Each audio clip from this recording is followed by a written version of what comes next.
pueden gozar o no de dichas propiedades. En este caso, el lenguaje que emplearíamos sería un lenguaje más rico, con más capacidad de expresión.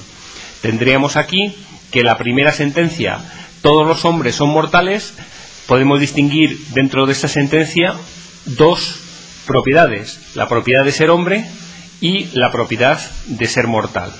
En consecuencia, estamos hablando de que aparecen ahí dos predicados, el predicado H, que tiene un argumento, que es X, y si ponemos H de X, quiere decir que X goza de la propiedad que viene representada por H, en este caso ser un hombre. MX sería la propiedad ser mortal.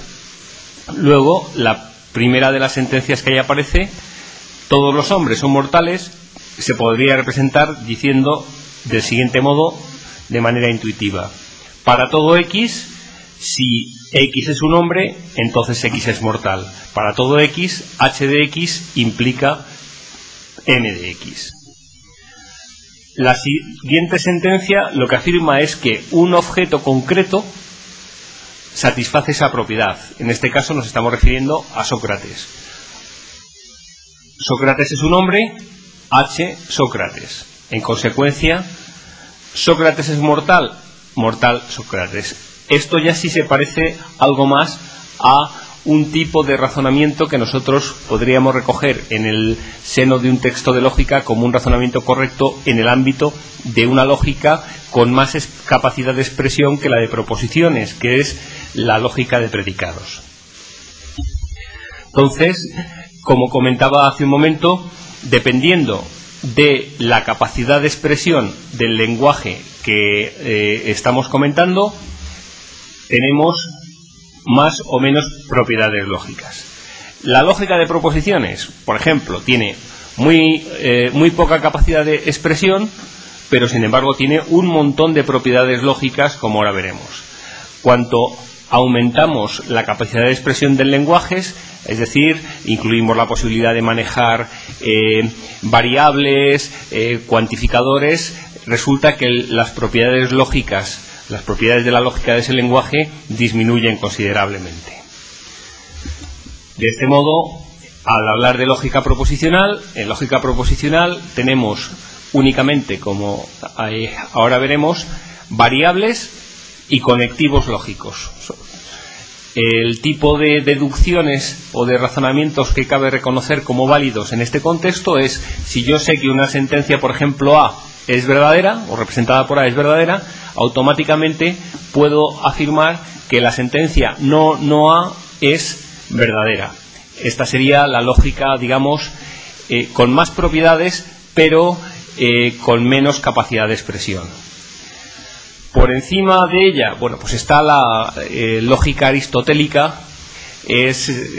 Digamos, hoy diríamos que es una lógica que trabaja con predicados monádicos y con cuantificadores. En este sentido, pues aparecieron o se describieron 19 formas de razonamientos válidos que, bueno, que en muchos libros de filosofía elemental, en donde se dedica un apartado a la lógica, pues aparecen todavía esos 19 modos o esos 19 silogismos válidos. Bueno, pues incluso se utilizaban reglas mnemotécnicas para recordar cuáles eran esos silogismos. Aparecen los nombres de Bárbara, Celarent, Darí, cosas de ese estilo. En principio, ¿qué tipo de razonamiento cabría hacer en el ámbito de la lógica aristotélica? Insisto, lógica con variables, cuantificadores de este estilo, pero con predicados con un único argumento. Pues, por ejemplo, todos los castellanos son españoles. Pues para todo X, si X es castellano, entonces X es español. Todos los españoles son europeos. Bueno, para todo Y, si Y es español, Y es europeo. En consecuencia, todos los castellanos son europeos. Para todo X, si X es castellano, entonces X es europeo. Actualmente se concibe se trabaja en lógica de predicados con más de un argumento. Por ejemplo, ¿cómo diríamos que todos tienen padre? Todas las personas, todo el mundo tiene algún padre. Pues digamos que para todo X, para todo objeto X, existe un Y. En el ámbito o en el universo de las personas sería para todo X existe un Y tal que P de XY. Estaremos diciendo todo humano X, para todo humano X hay un humano Y tal que Y es el padre de X. ¿De acuerdo? Se puede trabajar construyendo, en este caso, nuevos predicados o relaciones entre predicados. Esta sentencia, si yo denoto la P mayúscula como un predicado que denota ser padre y la A mayúscula como ser abuelo, ¿qué estaríamos diciendo? ¿Qué estaría representando esta sentencia que estamos colocando aquí? Estaríamos diciendo que si X es el padre de Y, si Y es el padre de X y Z es el padre de Y, entonces Z es el abuelo de X. Sería una forma de describir lo que estamos haciendo. Así, trabajando con predicados de 1, 2, los argumentos que sean, podemos obtener, digamos, una descripción simbólica del mundo que nos rodea o de alguna parte concreta de ese mundo que nos rodea y trabajar con ella utilizando argumentaciones correctas que vendrán determinadas por su forma lógica. Insisto en que los predicados, propiedades, un predicado no es otra cosa que una propiedad, puede tener 1, 2 o más argumentos. ¿Se le ocurre a alguien un predicado que tenga 3 argumentos? Un ejemplo de predicado corriente con el que estemos trabajando habitualmente o que forme parte del lenguaje habitual.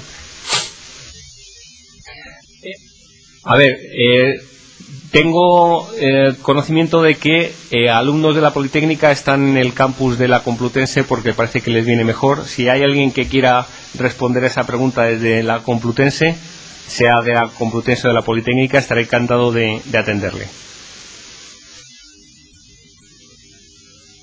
¿Sí?